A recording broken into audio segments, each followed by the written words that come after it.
He told her, "We're done," and walked away, leaving a trail of shattered dreams behind. For years passed, each one stretching endlessly with memories she couldn't erase and regrets he never voiced. She built a life of quiet strength, hiding the ache in her heart, while he buried himself in work, pretending the past never existed. But fate has its own plans.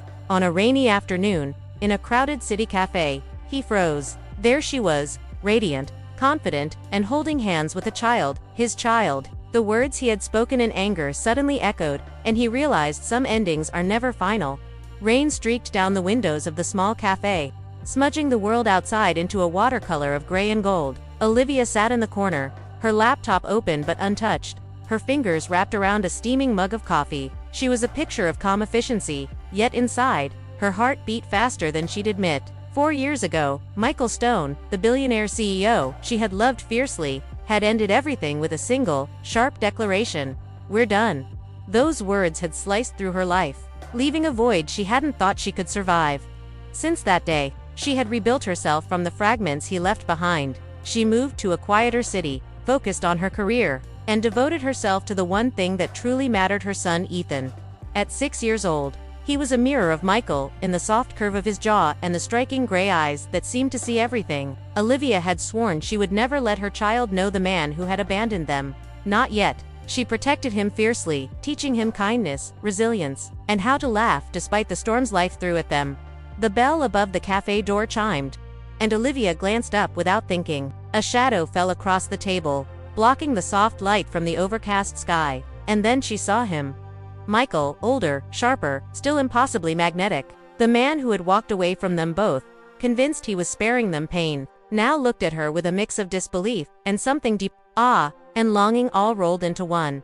He froze for a heartbeat, his breath catching when he noticed the small hand peeking out from under her coat. "Ethan."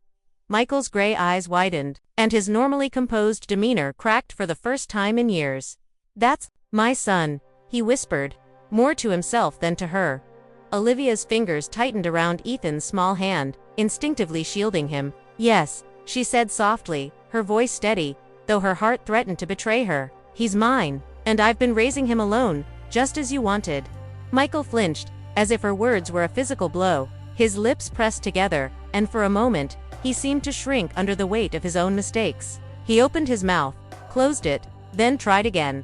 "Olivia, you don't get a chance to start sentences," she interrupted, her tone calm but edged with the ire of someone who had survived alone. 4 years ago, you chose to walk away. I chose to move forward, but you weren't ready. Not for me, not for him, not for the life we could have had together." He swallowed hard, the reality of her words hitting him harder than he expected. The gray of the rainy city outside reflected in his eyes, mirroring the storm of emotions he couldn't yet name. "I thought I was protecting you," he said finally, voice low and almost broken. "I thought, if I left, I wouldn't ruin everything for you. But seeing him now, I realize I left the wrong people behind." Ethan, oblivious to the tension, tugged at Olivia's sleeve. "Mom, can I have pancakes?" Olivia smiled at him, hiding the rush of emotion that surged through her. "Of course, sweetie." She motioned to Michael without looking directly at him. "Please sit somewhere else. This isn't your place yet." He nodded, understanding, though the ache in his chest was unmistakable. He took a seat across the cafe, eyes never leaving his son. Time seemed to fold in on itself. The 4 years of distance and absence condensed into a single, unbearable moment. For Olivia, the first shock of seeing him fade, replaced by a cautious curiosity. Could a man who had walked away really come back? Could she allow herself to even consider it, knowing the risk? She didn't want to hurt Ethan by letting someone in who might disappear again. And yet, she remembered the way he had loved her, fierce and unguarded, before fear had overtaken him. Michael reached into his coat pocket, pulling out a small, neatly wrapped package. He slid it across the table, toward her. Olivia raised an eyebrow but didn't touch it. "It's nothing," he said quickly, sensing her skepticism. "Just something for him, for his birthday. I couldn't not do it." She glanced down. Inside the small box were 2 matching bracelets, one for Ethan and one for her. Each was simple, silver, engraved with the word family. Her chest tightened. He had remembered. After 4 years. He had remembered what mattered most. Michael's gaze shifted to Ethan. "I know I missed a lot," he said quietly. "Every birthday, every first step. Every scraped knee. I can't take that back, but I want to be here now. If you'll let me. For him. For both of you. Olivia studied him, searching for any trace of insincerity. She saw none, only vulnerability.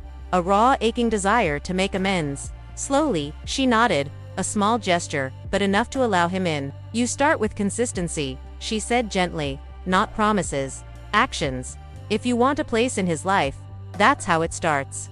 Michael exhaled, relief and determination mingling in his expression. I can do that, he said firmly. I'll do whatever it takes. I won't let you down again. Ethan, sensing the shift, leaned over and hugged Michael's hand. Hi, he said simply, eyes wide but trusting. Michael's heart clenched, the bond forming instantly. Pure and unspoken. For the next weeks, Michael showed up in small ways, picking Ethan up from school, helping with homework, reading bedtime stories. He learned the rhythm of Olivia's life, respecting boundaries while quietly weaving himself back into their world. The gray walls of past mistakes began to crumble, replaced by laughter, shared routines, and cautious hope.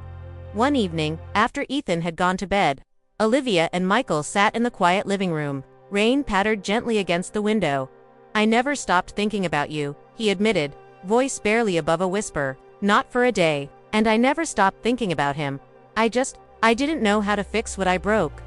Olivia turned to him, eyes soft but wary. You can't fix the past, Michael. You can only choose what you do now.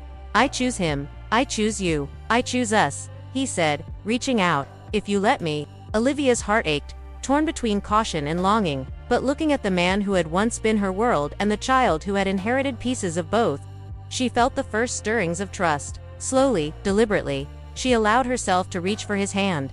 Outside, the rain eased, the city breathing softly under the clearing sky. Inside, a fractured family began to heal, one small act of presence at a time, and for the first time in 4 years, Olivia allowed herself to hope that "we're done" had not been the end but merely a pause, a prelude to a story that was only just beginning.